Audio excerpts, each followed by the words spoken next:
Hello, I'm William Michael of the Classical Liberal Arts Academy, and today I'd like to talk about a topic that I run into quite a bit when chatting with homeschool parents, and it's the topic of learning styles. And I think I've talked about this in the past, but the discussion I had yesterday uh, helped me to understand what exactly the problem is with this modern talk about learning styles that for some reason parents are eager to latch onto and run with.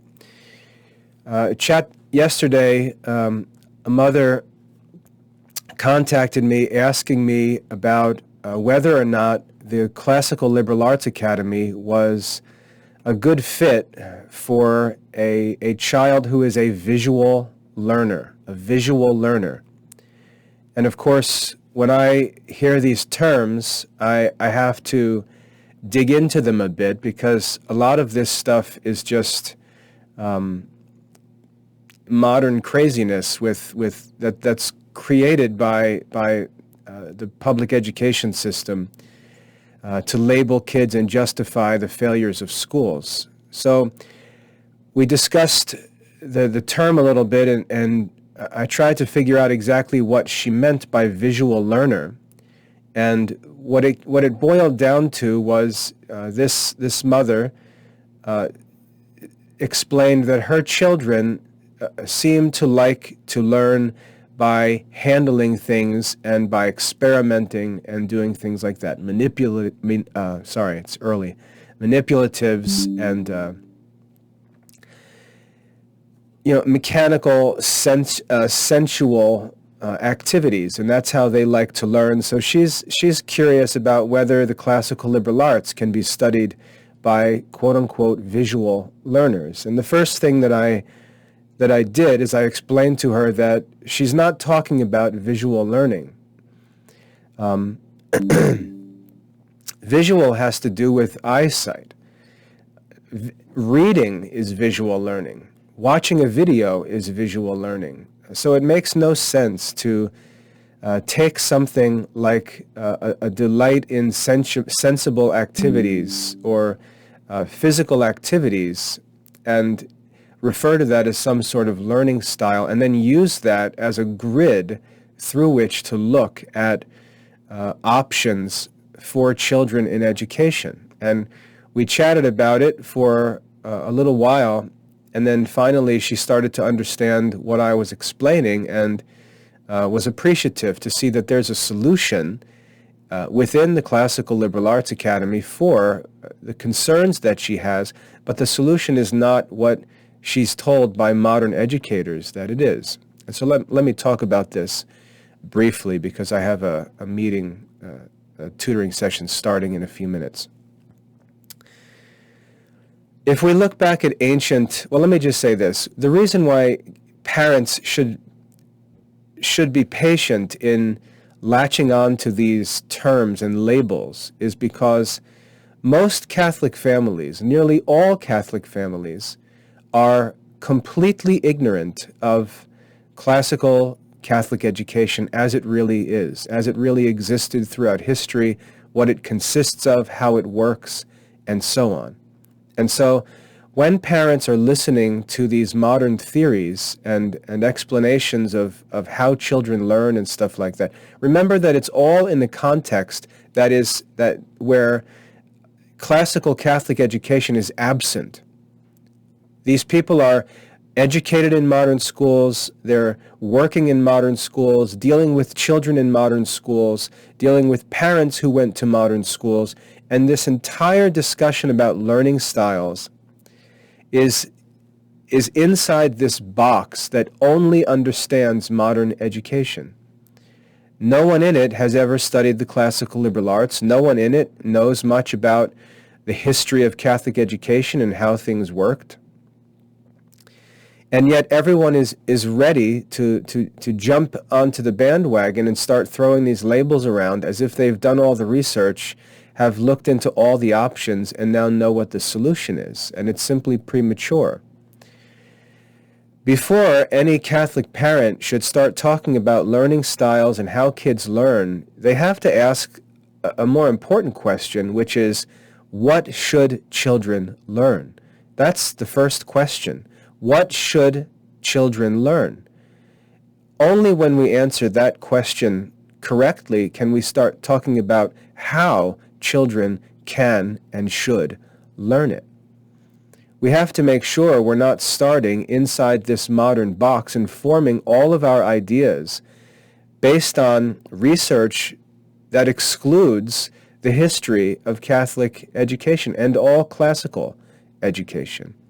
And yet that's what many Catholic parents are doing, and they basically allow their children to be labeled, lumped into a group, and run through this modern education system. And because they're labeled, the school is acquitted of any, problems that come along, because they can just point to the label and say, oh, well, this kid just can't learn the right way, or this school is not appropriate for that kid because he can't learn, or he needs to learn this other way, and you're going to need to go to a specialist and pay $1 million to get an elementary school education for your child. Parents have to be smarter than this. Now, if we actually go back to classical education, if we look at the Catholic faith and what it teaches about education, we can start to see through this stuff. First of all, let's just look at what Catholicism teaches us about children. The Catholic Church and classical philosophers before the Catholic Church, so this isn't something that Catholics made up, but the Catholic Church teaches that children come to what is called the age of reason around 7 or 8 years old. So all preschool studies, all kindergarten activities, all activities when children are at home in their toddler years and so on, all of these things take place prior to the age of reason. That point in our lives, and this isn't like a day, it doesn't happen on a child's 7th or 8th birthday or anything silly like that. This is a significant event in a child's development where the child is ready to begin learning. It can be compared to the child's loss of teeth. Obviously, something is happening. The child's body is changing. His baby teeth are being let go, and new permanent teeth are growing in their place. There's changes in development that are happening. The same is seen in puberty, where the child is transformed from a child to an adult. We see these real phases of human development, and one of the most significant of these phases is the emergence of reason in a child who's usually 7 or 8 years old, around the time when children lose their teeth. Now, it makes no sense to take a child who's 3 years old or 5 years old or even 7 years old and start analyzing the child and trying to classify the child based on how he learns and then decide whether this or that curriculum is a good fit, especially the classical liberal arts curriculum, because the classical liberal arts curriculum is entirely focused on reasoning. That's the core and focus. That's the method of classical education. It's reasoning. And so to take a 5-year-old and examine a 5-year-old and say, oh, look, the child, it really prefers to play with blocks and look at images and work with manipulatives and so on. Well, no duh. It's a pre-reasoning child who's only 5 years old. Of course the child is interested in sensual activity, sensible activity. That's just natural. And it's because of this that when we look back to classical philosophy, Aristotle taught that education for young children should begin with gymnastics and music.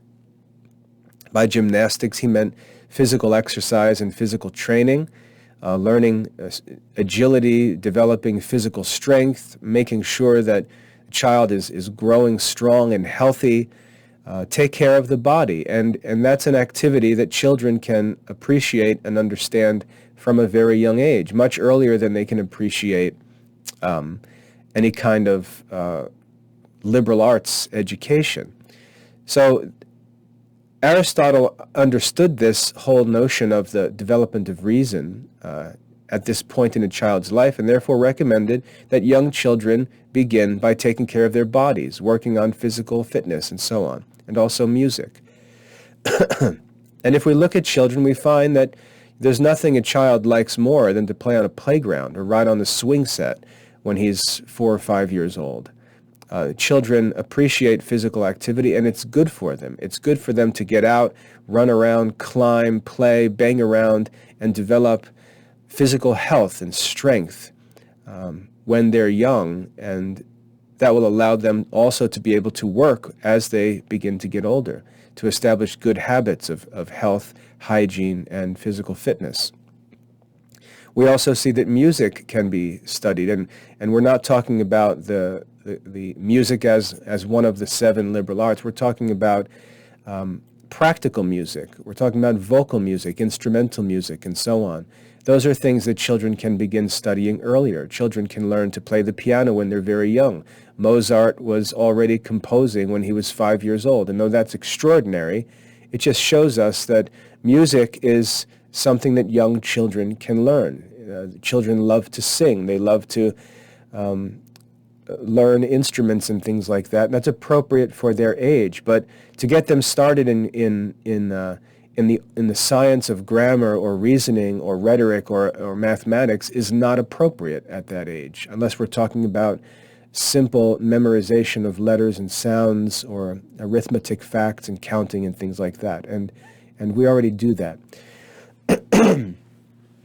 But by age 8 or 9, the child is really moving into the next phase, and that's where classical liberal arts education should begin. So it's very dangerous, I think, for parents to listen to this talk about learning styles at a point in the child's life where a certain learning style wouldn't even naturally exist yet. And it doesn't make any sense, but the schools label these kids so they can put them in boxes and push them through a system that's just interested in getting rid of them in the end.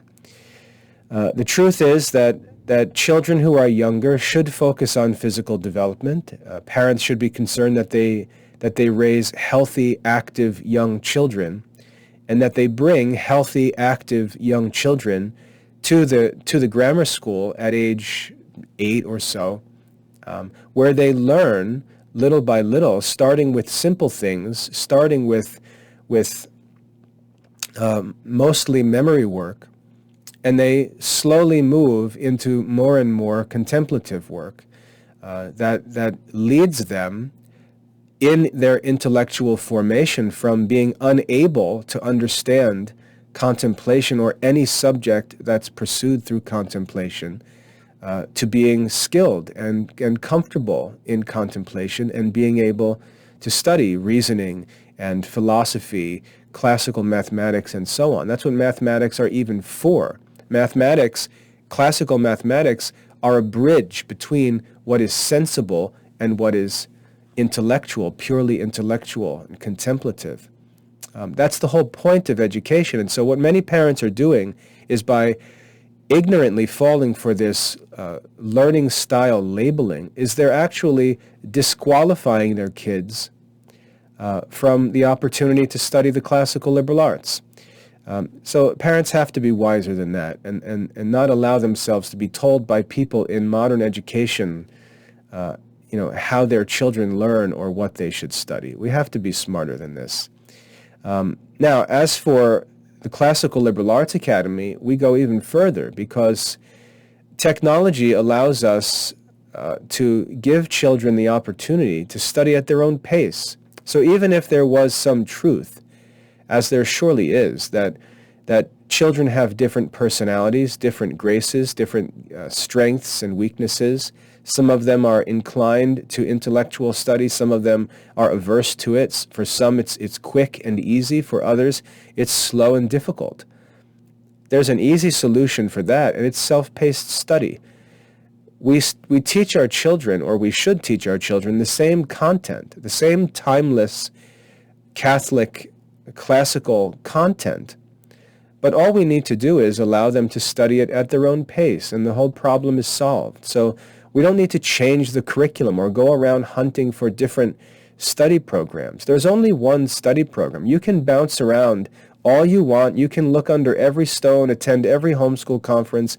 There are two different options. There's modern education and there's classical Catholic education. There's only one true Catholic curriculum, and your child is either going to study it or he's not. And he's either going to study it at his own pace or he's not. And there's no alternative to choose from. And in the Classical Liberal Arts Academy, we know that there's only one curriculum. And what we've worked to make sure we always do is not force children to study that curriculum at one pace, because one size doesn't fit all. So we've built the system to operate in harmony with nature and allow children to learn the same essential curriculum at their own pace. And it solves this whole problem. There's no need to get crazy with these learning styles and labels and all this pressure from modern education to get the kids to specialists where all the money can be made, or to get the kids into this overpriced tutoring where these modern educators charge $50 to $100 an hour to work with kids who need no help. They're perfectly normal, but they're in an educational system that's completely artificial. So I just wanted to make a quick comment about this issue and warn parents, Catholic parents, not to get into these things, especially if you don't even know and haven't studied the classical Catholic curriculum. You're allowing people to label and categorize your children before you've even learned about true classical Catholic education. And you need to do that first. And so if you've got questions like these, if you've got concerns like this mother did who contacted me yesterday, get in touch and chat with me. Let me explain things to you, because I have been in the classical Catholic curriculum for 20 plus years, and I can explain to you how it works for children who are extraordinarily gifted intellectually and for children who are slow, and what the goals should be, and so on. So if you're thinking about these things, I ask you to please give me a chance to present classical Catholic education to you and explain how it explains what you're seeing in your children and how you should go about dealing with those problems. Because really they're not problems. It's just a part of our diversity as human beings with different gifts and abilities, and it's ultimately about human nature and how learning and development works, and fortunately, true education is available and accessible for everyone. We simply have to learn how to pursue it. So I hope that's helpful. I know that my talk yesterday with the mother was helpful. She was very grateful and happy at the end of our conversation. And like I said, if you would like to get into that discussion, just get in touch with me. I'd be happy to talk about those things. God bless.